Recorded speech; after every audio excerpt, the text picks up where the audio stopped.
From the pages of the X-Chronicles newspaper. The legend of Area 51, and why it still fascinates us. Secluded in the Nevada desert, the military base has long been associated with alien and UFO sightings. Here's the real history behind the conspiracy theories. Each year, Area 51's mythology draws tourists from around the world. People come to the air base near Rachel, Nevada, in hopes to catch a glimpse of otherworldly spacecrafts. The legend of Area 51 has been discredited for years, but some of its history is based on true events. Here's what you need to know about Area 51. Where is Area 51? About 120 miles northwest of Las Vegas, somewhere between mile markers 29 and 30 along Nevada's extraterrestrial highway, State Highway 375, lies an unmarked dirt road.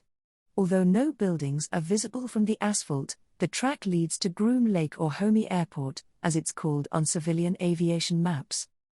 For those in the know, this road leads to a military base with many unofficial names: Paradise Ranch, Watertown, Dreamland Resort, Red Square, The Box, and The Ranch, Nevada Test and Training Range, Detachment 3, Air Force Flight Test Center, Det. 3, UFC, and Area 51. Before World War II, the area near Groom Lake was used for silver and lead mining. Once the war began, the military took over the remote area and began conducting research, mainly nuclear and weapons testing. When the CIA started developing spy reconnaissance planes during the Cold War, then CIA Director Richard Bissell Jr. realized a private base was needed to build and test prototypes. In 1955, he and Lockheed aircraft designer Kelly Johnson selected the secluded airfield at Groom Lake to be their headquarters. The Atomic Energy Commission added the base to the existing map of the Nevada test site and labeled the site Area 51. Within 8 months, engineers developed the U-2 plane, which could soar at an altitude of 70,000 feet, much higher than any other aircraft at the time. This allowed pilots to fly well above Soviet radar, missiles, and enemy aircraft. Why build a secret base in the desert?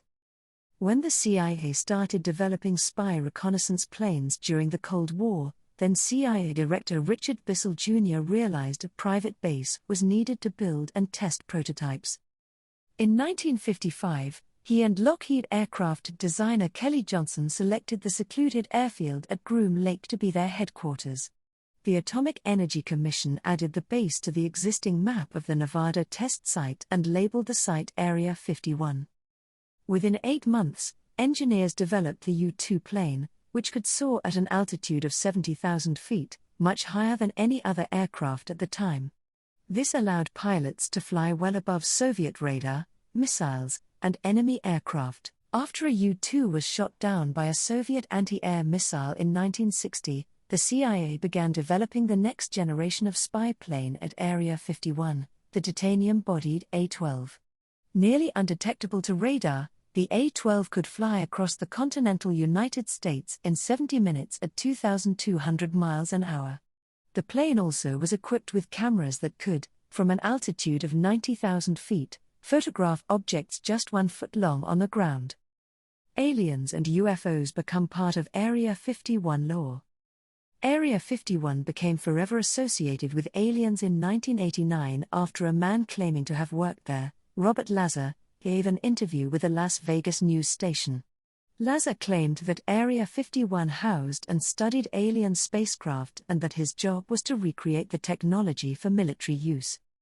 However, Lazar's credentials were soon discredited. According to school records, Lazar never went to the Massachusetts Institute of Technology or California Institute of Technology, as he claimed.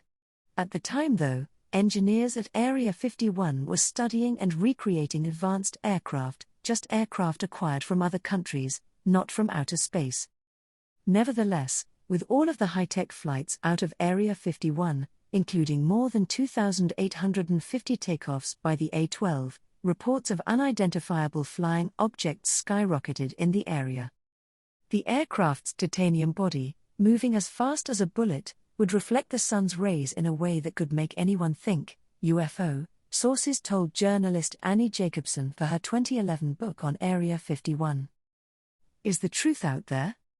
The government formally acknowledged the existence of Area 51 for the first time in 2013, when the CIA declassified documents about the development of the U-2 and A-12.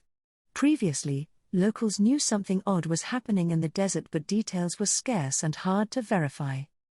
Area 51 is still an active base, but the purpose it has served since the 1970s is a top-secret mystery.